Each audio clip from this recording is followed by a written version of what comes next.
we're going to think about the ways in which our life could positively impact our sense of calmness. So today could be another one that gives you a little bit of resistance, both in terms of how it makes you feel, the thought of it. I know for me, when I first heard this tip, I was a little bit like, ooh, eye roll. However, it has been hugely beneficial, and even if you could start to implement this in little ways and consider it even every now and again, it will again break up that emotion, that kind of routine, that habit, that pattern that we might fall into that leads to stress and therefore less calmness.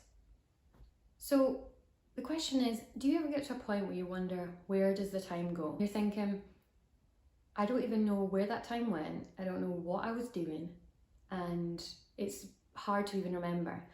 For me, when I reflected on this, I realised that one of the reasons that I kind of had this weird sense of where did the time disappear to was partly because my days were a million miles an hour.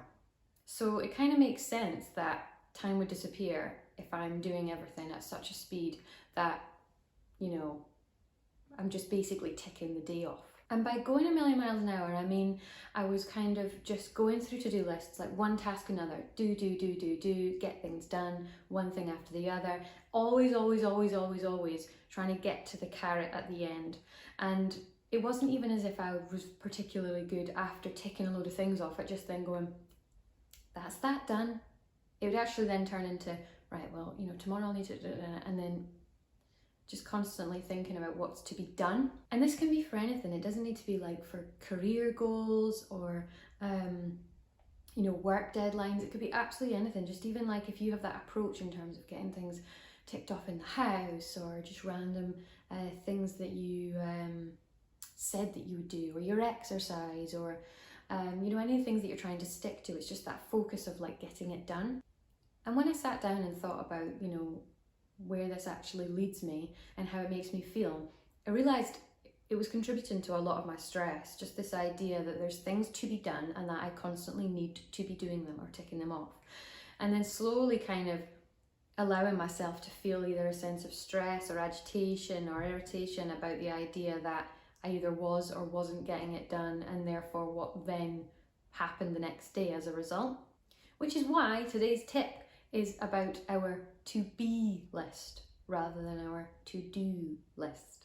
Now, you might have heard this before being banded around, but it's something that when I started to do it, it actually massively changed not only my stress levels, but the energy I had for the day and the way I felt about the things that I was doing. So the way that this works, instead of solely thinking about like a huge long list of things that need to be done, to be ticked off, it's also considering how you want to be in that day. I thought I'd give you a couple of tips in the way that I've started to put this into my day. So as it's called a to-be list, it is useful to write a couple of things down, especially initially if you kind of want to get a clear focus of like what it is that is important to you. So it might be being loving, it might be being patient, it might be being a good listener, it might be being kind, whatever it is that jumps out to you. Spending a little bit of time from the get-go thinking about how you want to be day to day, and that's to do with your values really. So the way I do this is at the start of the day, I'll ask myself a couple of questions. So the first question I ask is, how do I want to feel? Now, a lot of times, particularly when we're stressed or we're busy or there's a lot going on, I know for me, I would assume that just being stressy is my default state. That's just how I'm going to get things done. But it actually became clear to me that if at the start of the day I decided, well, actually, no, I want to feel positive about this. I want to feel good about it. I want to feel energized. That starts to do wonders in terms of taking a little impact and a step forward in terms of how you actually do feel, because you've set that intention at the start of the day rather than throwing yourself into your day and then trying to be positive is a lot harder when you've not necessarily put yourself in that frame of mind. Number two, how do I want to behave? Now, this could sound very sort of school, like a disciplinary type question, but what it really means is similarly to the setting the intention of how you want to feel, you're actually getting a chance to think about how you want to do the things that are on your list, how you want to behave.